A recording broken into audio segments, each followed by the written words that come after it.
Hey, what's up you guys? Christian Travis here, back with another video, and today is finally the day that we've all been waiting for.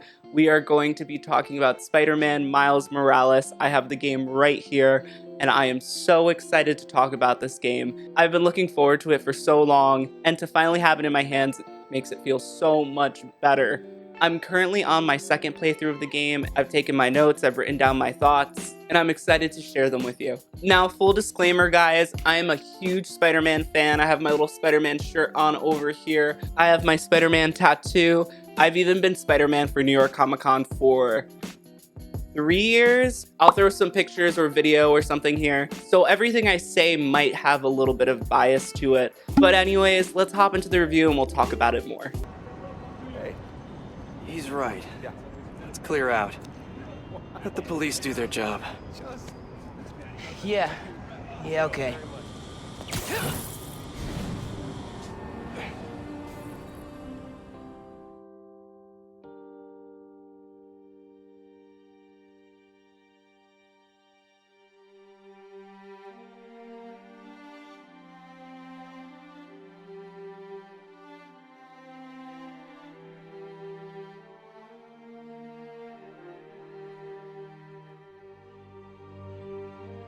Marvel's Spider-Man Miles Morales. In the sequel to Insomniac's 2018 game, you play as Miles, a young teenager who, in the comics, takes the helm of Spider-Man after the death of Peter Parker. But in this game, that's not the case. After a sequence of events that have happened in the first game, Miles is at a point in his life where there's a lot of change going on. One of these changes being the fact that he's gained his new spider abilities. Luckily for him, he becomes the protege of our very alive and well Peter Parker. After a battle with Rhino, we discover that Peter will be going on a work trip to Europe and will be away from the city for a few weeks.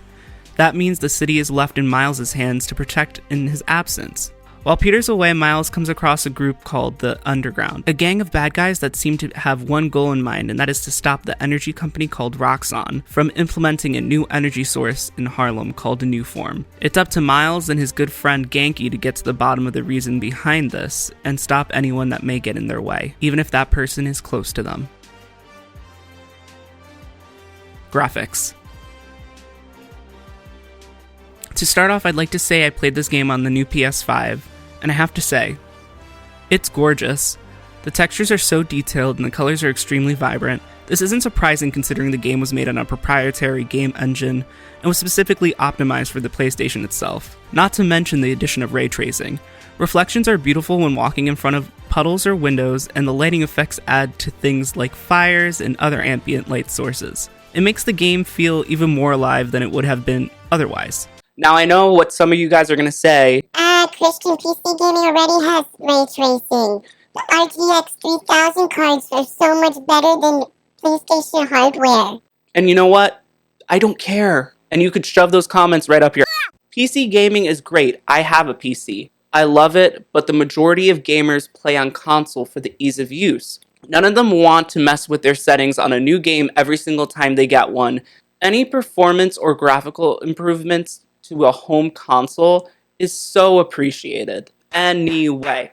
In addition to the quality of the graphics, frame rates seem to stay solid, whether you choose the fidelity mode, which lets you experience the game in the full graphical glory with 30 frames a second, or performance mode, which will turn down the graphical fidelity in favor of a slightly smoother 60 frames a second. The one thing I will say is that I do wish they had the capability to run full graphics power with 60 frames a second, considering that last gen required you make the same choice depending on the game. But taking ray tracing into account and knowing how hard it can hit a graphics card on a computer, I can accept the fact that the decision still needs to be made. Gameplay. In this game, I believe the mechanics have stayed particularly unchanged overall compared to the previous game. Combat is still very similar to that of the Batman Arkham series when it comes to controller button layout and gadgets incorporated into the combat along the way. Miles Morales gives you less gadget options than the last game, but they are still fun to use. One of my favorites being the drone gadget, which conjures up a dummy-looking training holograph that aids you in battle. In addition, you have a skill tree that can be expanded on as you play the game, and each skill makes playing as Miles even more fun. One thing I also wanted to touch base on was that I noticed that the fluidity of the web swinging feels to be a bit smoother, and there are some extra mission types, like one involving music, and then there are training missions that are similar to that of the Taskmaster challenges in Spider-Man PS4. Overall, I did enjoy every moment I played with the game, and I found myself avoiding fast travel in favor of taking the long way and swinging through the city, just as I did previously. Lastly, I do think that the game was a little too short, and in most cases I would say the length of the game shouldn't matter, but I feel like I was just starting to get to know Miles more towards the end of the game, and it just had me wanting more once it was over. It's possibly due to the oversaturation of Peter Parker, which, to be honest, makes sense. He's the original Spider-Man, but that makes everything we learned about Miles seem small comparatively. Characters. The nice thing about this game is, for the most part, you get a brand new cast of characters, with exception to Miles, of course. The diverse group of characters make this game very enjoyable, and without going into detail, you do find that each character has a drive for their motives, and you could either relate to or at least understand how they're feeling to a certain degree. Each character has some comical moments, along with some deeper roots to explore. It's lovely to see that story and those motives unfold through things like collectibles and time capsules spread throughout the city. I also do enjoy the fact that you get introduced to Miles' home, which you don't really get to experience with Peter. Whenever you enter Miles' home, you get a glimpse of things like family values, culture, and more. It really helps expand on what you know of the character overall, and it was a nice touch. Story. So the plot of this game was very interesting, and it went in a very different direction than I expected at first, but that was enough for the game to keep my attention.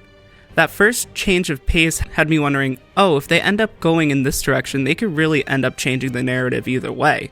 And you know, I think they did a great job. I personally haven't read the Miles comics yet, so to see that they told a story that wasn't that widely known was great. This also brings me to the overall messages and themes in the story. This coming-of-age story, or Bildungsroman, which I totally butchered that, but I'm pretty sure that's what my English teacher taught me in high school. This story was more than him just coming into his own. There were a lot of themes that weren't as apparent, one of those being community and being seen as lesser. When all of Harlem is at stake, they make it very apparent that the antagonist sees the community as disposable. As we explore the missions we are given and side quests, you get to know how these members of the community support each other, thus giving the player themselves a look into how the society in Harlem operates and functions. In other words, you tend to care over time. That is why I found this game so interesting. It does a wonderful job of expressing the things Miles is going through, all while lightly touching on equality and loving the community you are in. And I think that's just great. Not to mention, Miles is half Puerto Rican, and I myself am fully Puerto Rican. In addition, just hearing his mom talk on the phone reminded me exactly how my mom talks on the phone when she's really into a conversation.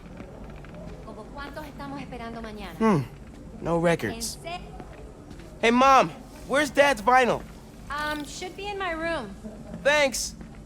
It was nice to see someone who is of a similar culture in a game, and I was always smiling every time I saw one of those Puerto Rican flags, which there are a lot of. Overall, I think Spider-Man Miles Morales is a great game. It kept me on my toes, and the combat and gameplay were just as great as the last game. We got introduced to some very likable characters. The only complaint I had was wanting to see a little bit more of this cast, and hopefully it could be expanded upon with some future DLC or the official Spider-Man 2 game. If Sony takes anything from Marvel, I would hope it would be the fact that they like to build up to something really big. So hopefully that's something Sony works on, and we'll get the ultimate Spider-Man experience with our next game. Anyway, guys, I hope you enjoyed this video. If you did, make sure you leave a like and a comment down below. Make sure to subscribe. That helps me understand what kind of content you'd like to see. If you have any specific questions or requests, feel free to hit me up on social media, which will also be in the description. More importantly, did you play Miles Morales? Are you planning to play Miles Morales? Let me know, and I'll see you guys in the next video, which I believe should be my PlayStation 5 review. Yeah. Anyway, I'll see you guys next time. Bye.